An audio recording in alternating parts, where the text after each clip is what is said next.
Boa noite. Boa Boa noite, noite. PH. Boa noite, Leandro. Boa noite, Júnior. Nós estamos aqui representando o grupo que atua, né? Vamos fazer a reunião do Discípulos de Jesus, hoje, dia 31/10/2020. O tema é Kardec e as gerações futuras. Nós vamos iniciar fazendo a prece, né? E logo em seguida a gente vai dar início com o nosso amigo PH. Vocês têm alguma coisa para falar? Tem algum recado para dar? Eu queria dizer que é um tema bastante feliz, bastante interessante, né? Kardec e as gerações futuras tem a combinação perfeita, porque durante o estudo a gente vai detalhar isso. Kardec é o codificador, então ele deixa essa mensagem de esperança, essa mensagem de renovação, o consolador prometido. Então é um tema que vai nos trazer muita alegria nessa manhã de hoje e vai trazer uma mensagem bem legal. E queria agradecer também pelo convite, né? Porque a gente tem a oportunidade de ler Kardec, de tentar prestar atenção um pouquinho mais nas minúcias das palavras. É sempre gratificante. Isso dá um novo fôlego para a gente, né? Para a gente poder enfrentar as dificuldades da semana, enfrentar o dia a dia de uma maneira mais otimista. Ainda mais depois de estudar gerações futuras e perceber o impacto delas. E poder participar desse mês de homenagem, né? A gente está fechando, gente. É verdade, é verdade. Então, eu vou iniciar fazendo a prece, fechando os nossos olhos, nos sentindo confortáveis, não importa onde estejamos, que os bons amigos espirituais, chefiados por Jesus, reinados por Deus, estejam nos abençoando, nos protegendo, trazendo o seu amor, seu amparo, trazendo acalanto a todos os corações, que possam todos estar sentindo nesse momento todas as vibrações de energia, de luz, que nosso amigo Jesus tem nos oferecido, nos oferece sempre, mesmo em tempos nublados. Esteja conosco, nosso querido e amigo Jesus, nos abençoe, nos inspire, nos ampare sempre. Muito obrigado por todos esses momentos com você. Esteja conosco agora e sempre, e que assim seja, que possamos dar início à nossa reunião de hoje. Que assim seja. Que assim seja. Então, é interessante porque a gente vai falar de gerações futuras e é preciso que a gente analise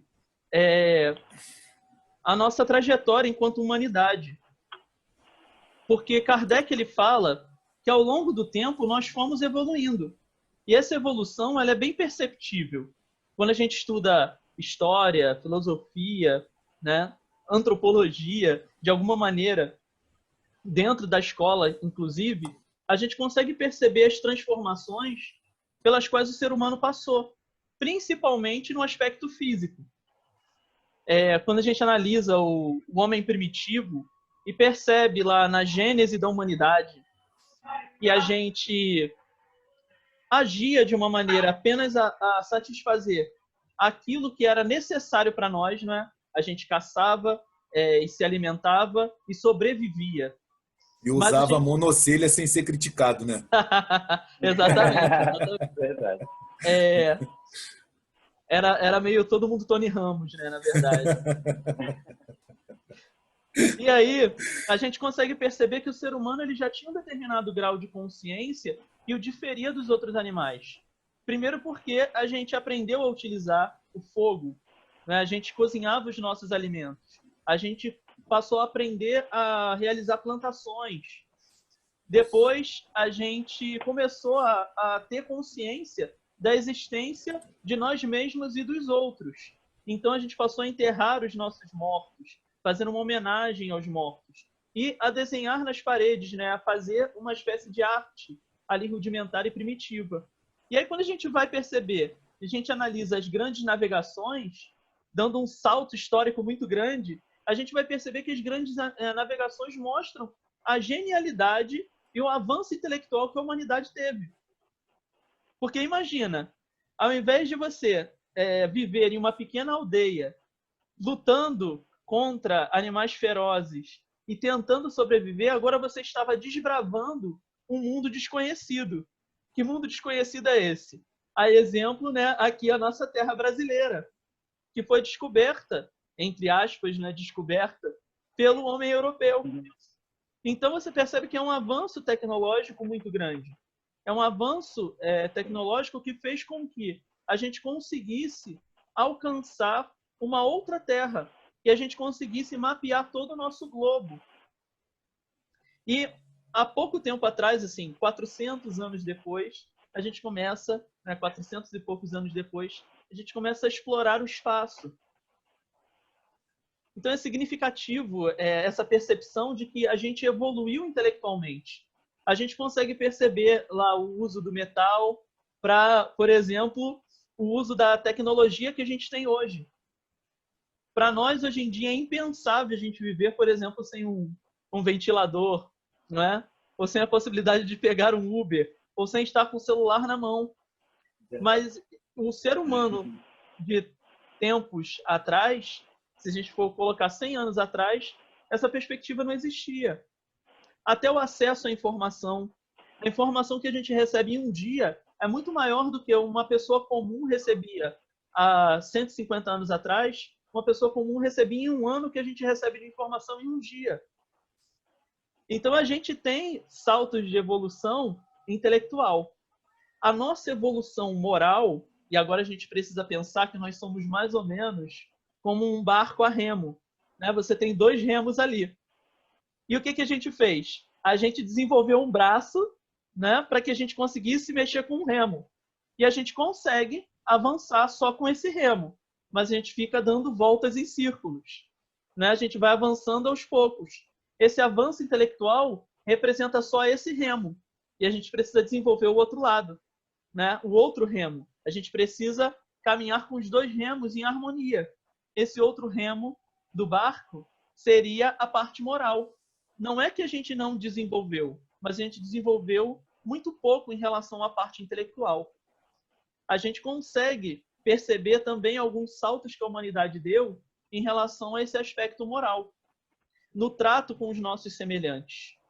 O mal que a gente percebe hoje, ele é um resquício do mal que existia antigamente.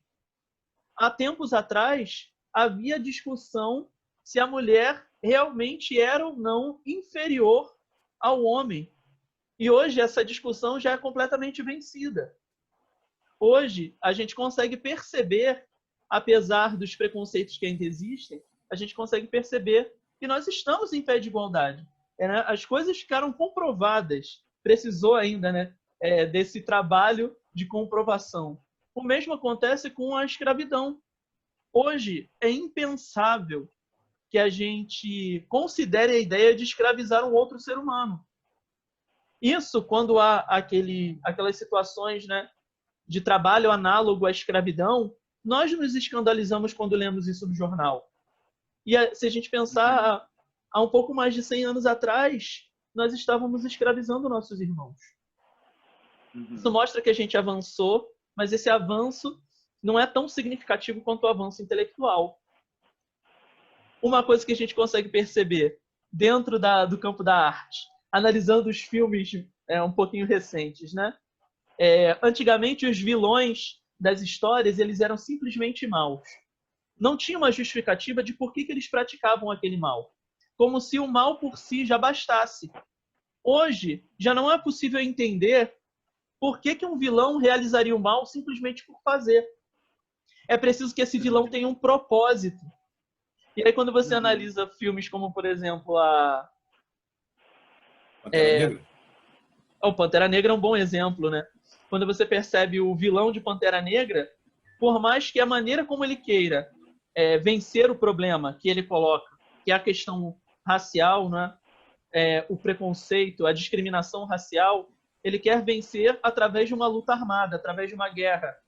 Mas a motivação dele, o problema que ele enxerga é um problema real. A motivação que ele tem é real. A diferença é a maneira como ele quer resolver o problema dele. Então a gente pode não concordar com o método, mas a gente concorda que a motivação dele não está errada. A mesma coisa em relação à Malévola, né? A personagem que antes na Disney ela era simplesmente... exatamente nesse filme. ela era simplesmente invejosa e má. E hoje, quando a gente assiste o filme, é uma reformulação da personagem. A maldade dela tem uma justificativa, porque ela quer proteger os seres da floresta. E a transformação pela qual ela vai passando, porque ela odeia os seres humanos, justamente porque eles perseguem os seres da floresta. Mas ela vai aprendendo a amar. E aos pouquinhos, ela vai despertando para o amor. Olha só que interessante, no campo da arte, a gente consegue perceber uma evolução. O PH tem um desenho que simboliza muito também essa transição da evolução intelectual, os Crooks, que é os homens da caverna. Eles conhecem aquele garoto que conhece o fogo, conhece outras coisas, e ali fica um paradigma muito grande entre o homem velho e o homem novo, né? O homem velho é o pai ali, que queria ficar trancado na caverna, que à noite não queria procurar nada, e quando surge aquele menino com ideias, mostrando fogo, mostrando que você pode se abrigar num lugar mais alto, um lugar mais confortável, e ele fica muito relutante para aceitar aquelas ideias, e mostra bem assim essa evolução intelectual do homem. É muito bacana. E na Malévola, a cena que eu acho muito emocionante assim é que ela cuida da Aurora o tempo todo, e quando ela conversa com a Malévola, ela chama ela de madrinha, né? Então, naquele pedaço ali é o pedaço que simboliza mesmo o amor para ela. Ela fica toda emocionada, e PH confessou para mim que chorou nessa hora. Eu também. Eu também. Então. Eu chorei também. Eu achei interessante, realmente, eu também me peguei muito nesses aspectos também pelo filme, assim, e principalmente a questão dos homens, né, sempre essa questão de querer dominar espaços e tornar maligno tudo aquilo que ele não conhece, né, que era os seres mágicos, tudo aquilo que ele não consegue dominar, né, ele torna maligno, né. Aí a gente ainda faz isso, né, a gente às vezes o desconhecido a gente sempre torna maligno, isso já vem desde muito tempo, né. Depois eu vou ver se eu entro nessa parte aqui na minha hora. Então, é interessante a gente perceber que a gente consegue representar a ideia da nossa evolução moral, por mais que a gente esteja em passos lentos, né? E a gente consegue perceber também essa evolução apenas analisando as gerações mais recentes. O mundo empresarial ele estuda muito as diferentes gerações. E aí eles chamam de geração X, Y e Z, né? A geração X lá das décadas de 60, 70, 80, eles tinham uma visão de mundo muito diferente da nossa. É a geração onde a televisão está chegando, né? A gente é de uma geração um pouco depois, a gente é chamado de geração multimídia, porque tinha uma televisão na sala e outra no quarto, né? Mas a geração anterior não tinha isso. E a visão que eles tinham da vida era a visão do seguinte: eu trabalho, eu preciso de um emprego que me dê muito dinheiro para que eu possa comprar uma casa, casar e ter filhos. Era essa a visão que se tinha. E aí você tem depois a geração Y, que é uma geração que não quer um emprego apenas por causa do dinheiro. Eles têm responsabilidade social. Eles querem um emprego que dê significado à vida deles. É uma visão já bem diferente. E aí, quando a gente vê a geração Z, que é a geração que está sendo estudada agora, é uma geração que já tem uma vontade muito maior de se engajar com questões de responsabilidade social. É uma geração que se preocupa bastante em expor as suas opiniões, os seus anseios e os seus desejos. Coisa que, por exemplo, a geração X, que seria dos nossos pais, né, mais ou menos, é uma geração que tinha dificuldade de lidar e de falar sobre os seus sentimentos. E Kardec fala isso muito claro. Ele diz que as gerações elas vão se sucedendo ao longo do tempo de maneira gradual, sem que haja uma interrupção turbulenta, sem que haja uma grande renovação mística. Na verdade, conforme o tempo vai passando, as personalidades, as inteligências, elas vão se desenvolvendo. Aqui a gente já falando de inteligência emocional, né? As inteligências elas vão se desenvolvendo. E ao se desenvolverem, elas vão auxiliando as gerações anteriores a também progredir. E as gerações anteriores que não se adequarem, elas vão sendo substituídas conforme o tempo vai passando. E isso está registrado na Gênese, um livro que foi escrito em 1868, se não me engano. Foi. 1868. Quantas gerações futuras tiveram depois disso, né? Exatamente. Eu acho que agora o Júnior vai falar um pouco, né? Vai falar sobre o responsável sobre a codificação desses livros aí. Como é emocionante, né? Falar do legado de Kardec, falar sobre a Boa Nova, como ele chegou e nos trouxe essa Boa Nova, como ele recebeu esse chamado de Jesus, né? Que Jesus já deixou isso para a gente no Evangelho, ele avisando a gente que, o Espírito da Verdade trará a Boa Nova. Especula-se, né, que o espírito que falava com Kardec, que comandava as legiões de espíritos que vinham trazendo tantos ensinamentos como a gente tem até hoje, né, dentro do Pentateuco, etc., e dentro de tantos outros livros que Kardec deixou para a gente com tanta informação legal, ele falava que viria através desse Espírito da Verdade. E muita gente especula, e até a própria Bíblia, né, tem em vários trechos, né, fala como Jesus dizendo que ele vai voltar e tal, e para trazer essa informação que é boa nova é o Evangelho, né? O Evangelho como a gente conhece, do e o Espiritismo. Da Boa Nova é tudo que ela traz de bom, né? Ela começa a dar um significado novo a partir daquele momento ali para a gente.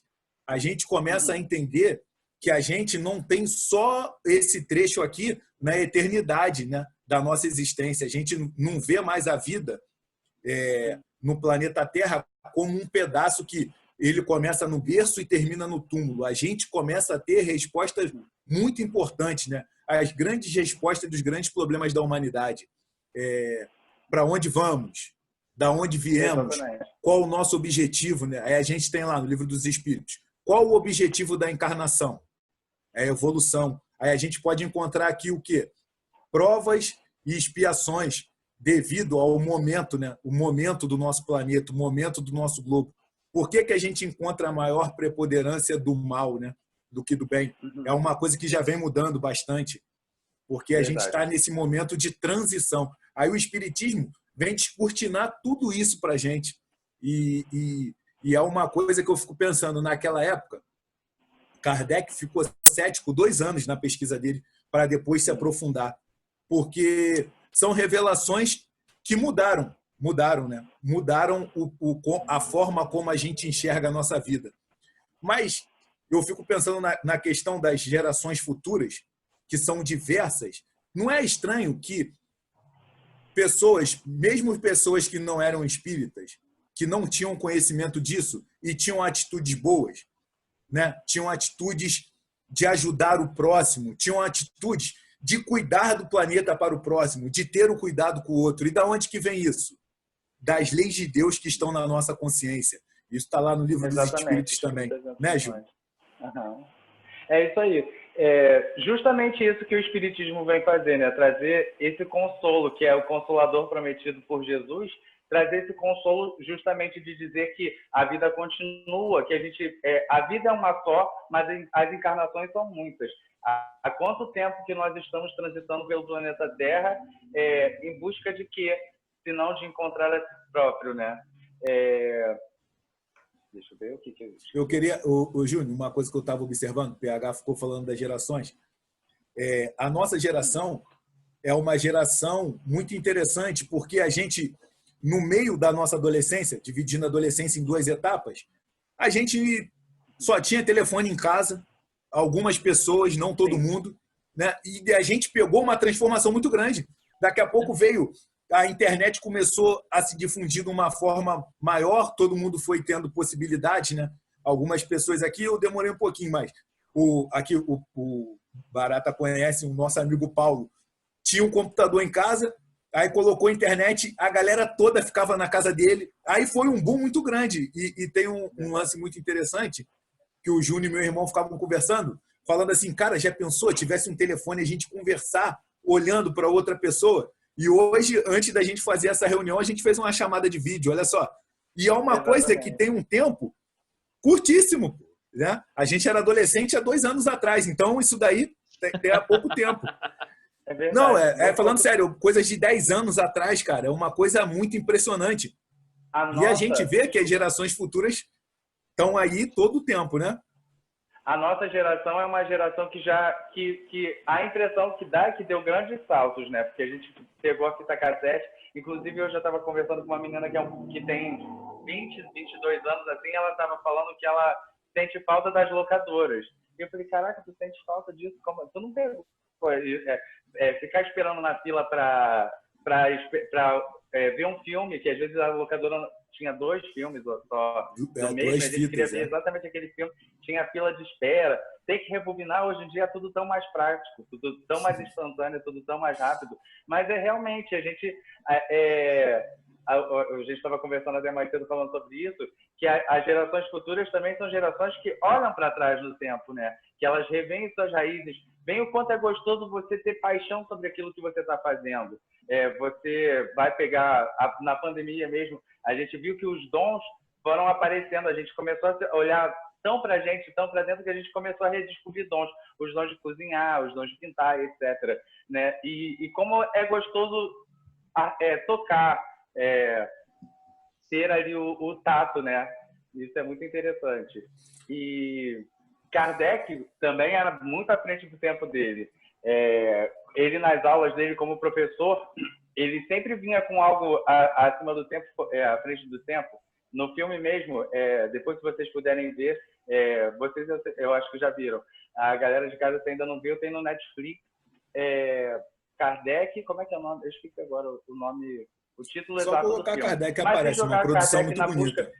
É muito interessante, é uma produção brasileira e muito bonita e mostra bastante a vida de Kardec. Assim, aí tem a parte que ele fala que o padre interrompe ele na hora que os alunos estão, tipo, tendo aquela explosão de ideias. Ele fala, poxa, não tem a ver, né? A religião com a educação, com o estudo. Aí ele entra em um embate com o diretor da escola. E é muito interessante como a gente vê que a geração de hoje é a geração que ela também cobra isso na política, né? Fala, pô, política e educação, pô, não dá para a gente misturar as coisas. Também não dá para separar, porque política também está em tudo. A religião, misturar religião e educação, a cada um tem procurado ter a sua unanimidade, mas ao mesmo tempo a união de tudo. Que isso também é importante, né? Hoje você se descobrir indivíduo, mas com um papel muito importante dentro do planeta Terra, tanto com seu irmão, tanto com a obra da criação, a natureza, seja com as plantas, seja com os animais. Isso é bastante importante de ser visto, né? Esse cuidado que você está falando, que as gerações futuras têm, e eu gostaria de falar que as gerações futuras, elas já vêm ocorrendo durante um tempo, né? Eu vou dar um exemplo aqui de uma moça, né, que eu gosto muito, a Dama da Caridade, a Anália Franco. A Anália Franco, ela fez um trabalho transformador só usando a boa vontade dela e das pessoas que apoiavam ela em 1920. Olha só. Tem também a Aparecida da Conceição, que era uma mineira que começou, ela era enfermeira em um hospital. O hospital decidiu fechar uma ala que tratava de uma doença chamada fogo selvagem. Ela ficou perplexa com aquela decisão, pegou aqueles pacientes, levou para casa, começou um trabalho lindo, teve muita ajuda do Francisco Cândido Xavier, nosso querido Chico, e fez um trabalho gigante. Isso em 1934. A gente tem a história de um garotinho americano que estava vendo um documentário sobre um urso polar. Aí no documentário falou assim, o urso polar é muito solitário. Ele fez uma correlação do urso polar com as pessoas que moravam na rua. E ele perguntou para o pai dele, o que é solidão? Aí o pai dele explicou, ele lembrou das pessoas da rua. Com a mesada dele, ele começou a comprar coisas para ajudar aquelas pessoas. E ele começou a ser chamado de presidente, porque ele falou para o pai dele que ele achava que o presidente do país é que tinha aquele dever, aquela obrigação, e começou a ajudar as pessoas. A gente tem a Malala também, e diversos outros exemplos, pequenos e grandes, no Brasil, fora. Isso demonstra que as gerações futuras estão aumentando. O PH falou sobre a questão da informação. Hoje em dia, parece que a gente tem mais coisas negativas, mas na verdade não. Hoje em dia, a gente denuncia mais coisas. A gente enxerga as coisas de forma diferente, né? Coisas que antigamente a gente não nem pensava. Hoje em dia, a gente vê que aquilo ali pode não fazer bem a alguém. Hoje em dia, a gente tem muitas campanhas, né? A gente tem os meses do ano quase dividido em campanhas para ajudar diversas partes, né? Diversas doenças, diversas coisas que a gente precisa melhorar. E no item 18 da Gênesis, né? No capítulo 18 da Gênesis, que são... Pessoal, quem puder ler a Gênesis por inteiro, mas ler o capítulo, que é o último, é uma coisa muito informativa e que leva a gente a refletir.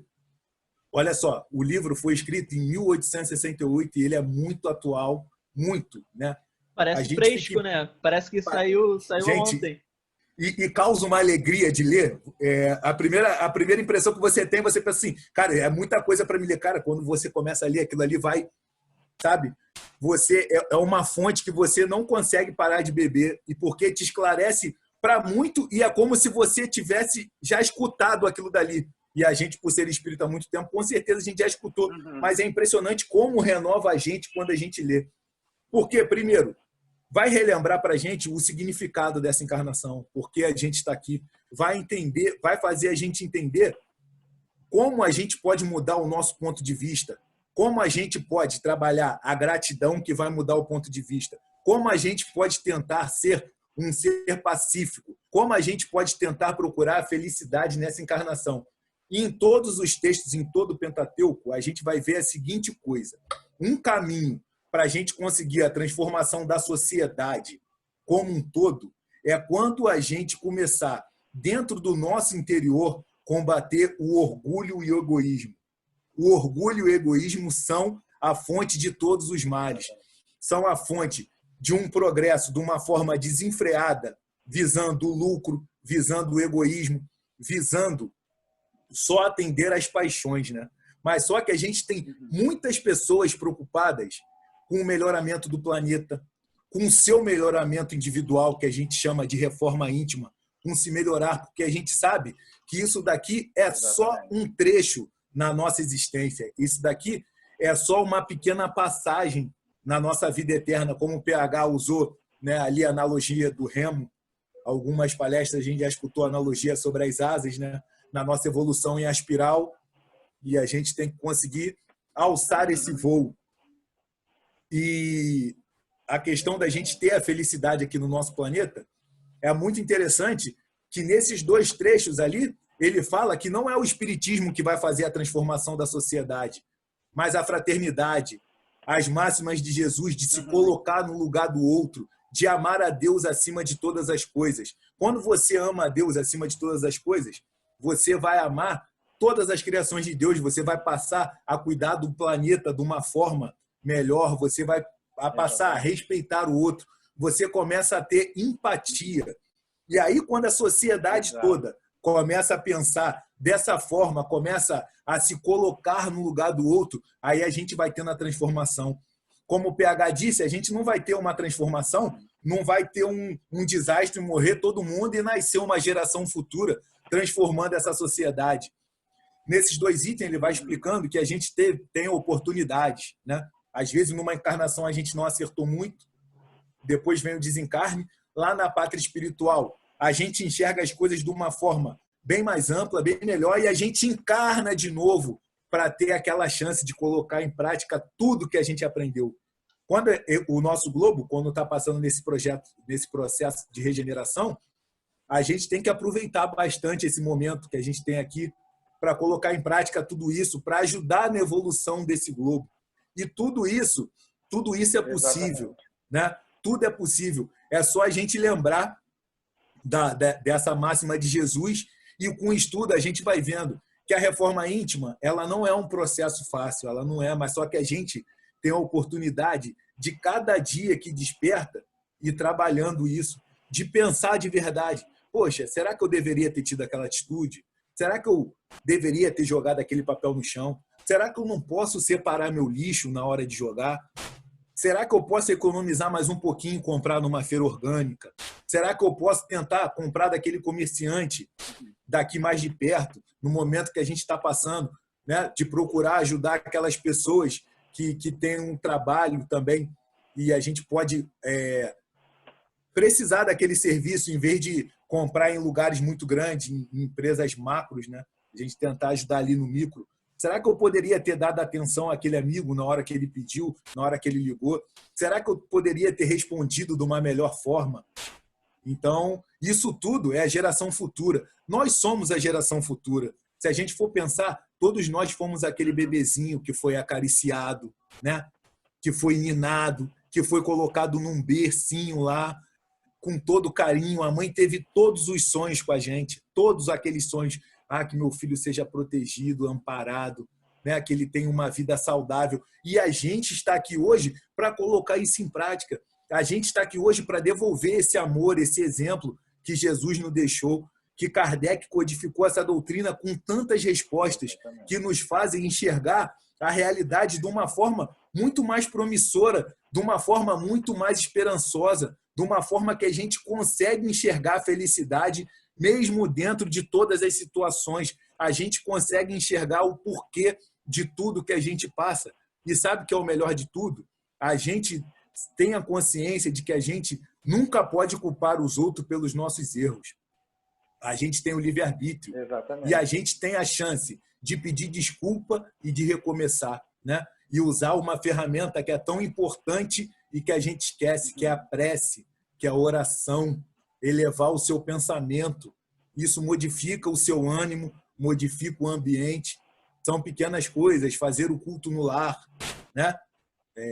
Uma vez por semana, e aquilo ali vai transformar o ambiente da sua casa, vai transformar a sua casa no bairro. Imagine diversas casas orando, independente da religião.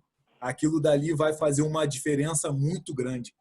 Então, nós somos a geração futura. Essa é a grande mensagem, que é a transformação de cada um de nós, que vai fazer essa transformação. E a fraternidade, a caridade, vai estar por trás dessa transformação.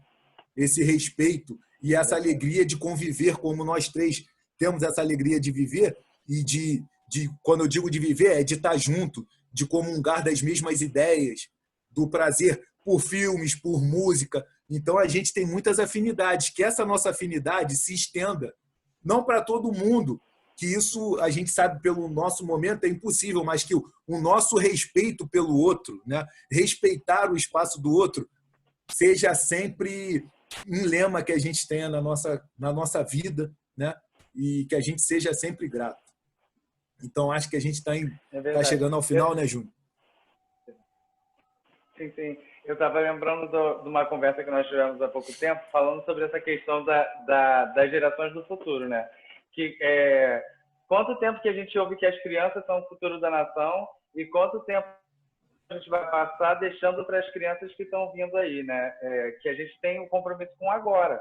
Todos nós temos um compromisso com agora, porque a partir do momento que nós assinamos lá em cima e falamos assim, não, eu vou para lá, mas eu vou fazer parte do trabalho da criação, que todos nós temos responsabilidade com o planeta Terra e com o próximo.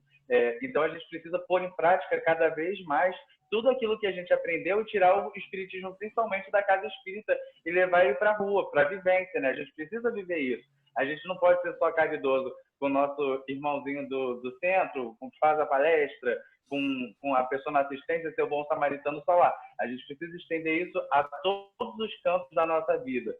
Seja quando a gente estiver passeando, seja quando a gente estiver trabalhando, nós precisamos ser espíritas 24 horas por dia, assim como Jesus é Jesus 24 horas por dia, sempre nos auxiliando quando a gente precisa e pede socorro, né? Muito obrigado, meus amigos, muito obrigado pelas palavras, pelos ensinamentos, muito bom compartilhar esses momentos com vocês, né? Principalmente para os discípulos de Jesus, que é a minha casa do coração, que vai sempre ser minha casa do coração, a minha segunda família. Muito obrigado, Leandro, muito obrigado, PH, por vocês estarem comigo e me ensinando tanto, que hoje eu aprendi muito mais do que qualquer outro dia. Muito obrigado, meus amigos. A gente aprende junto, né? É isso aí, pessoal. Foi um prazer. Até a próxima, galera. E para encerrar, a gente vai ter aí a nossa querida, nossa companheira de doutrina, de casa, já foi integrante do nosso grupo, A Rosália vai cantar uma música para a gente que vai ser um encerramento, uma música que tem tudo a ver com o tema, é uma música chamada Recanto de Paz. Um abraço a todos, fiquem com Deus. Um abraço, gente.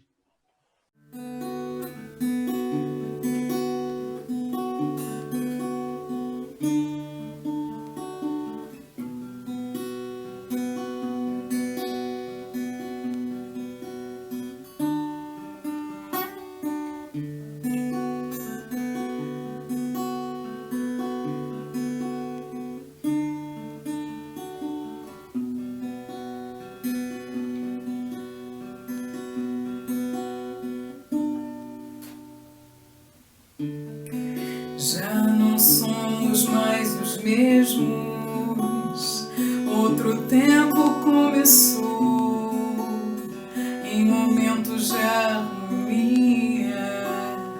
Muitas sombras vou transpor, sentimentos estendidos, novas formas de pensar.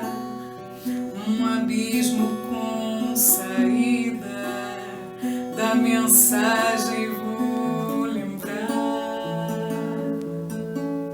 Sou sal, sou luz, sou esperança que vem aquecendo o coração. Das paisagens mais bonitas eu levo as cores do sol. Regozijo é a verdade em mim. Agonias, desconforto, mal ficando pra trás. Vivo um novo amanhecer, reconheço novos passos. Intensidade de emoções, vivo porque acredito em mim e posso ser bem mais do que sou agora, esperançosa caminho. E se não conseguir,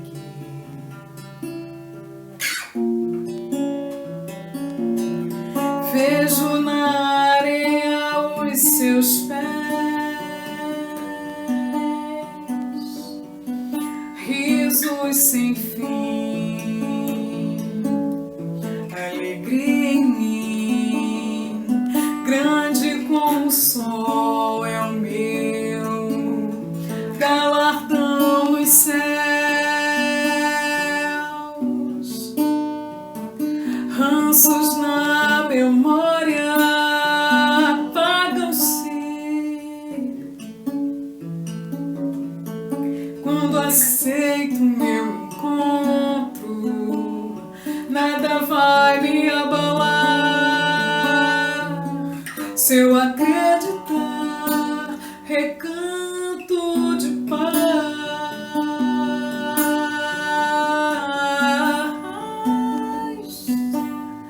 Um sonho vivo, conquisto a mim mesmo.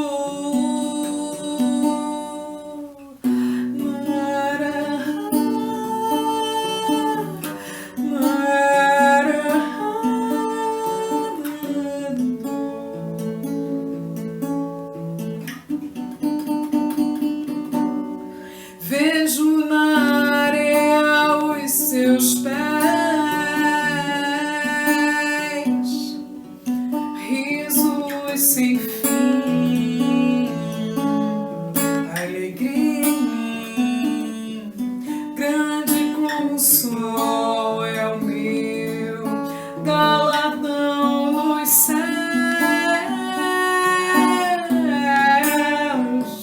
Ranços na memória apagam-se quando aceito meu encontro. Nada vai me abalar se eu acreditar. Recanto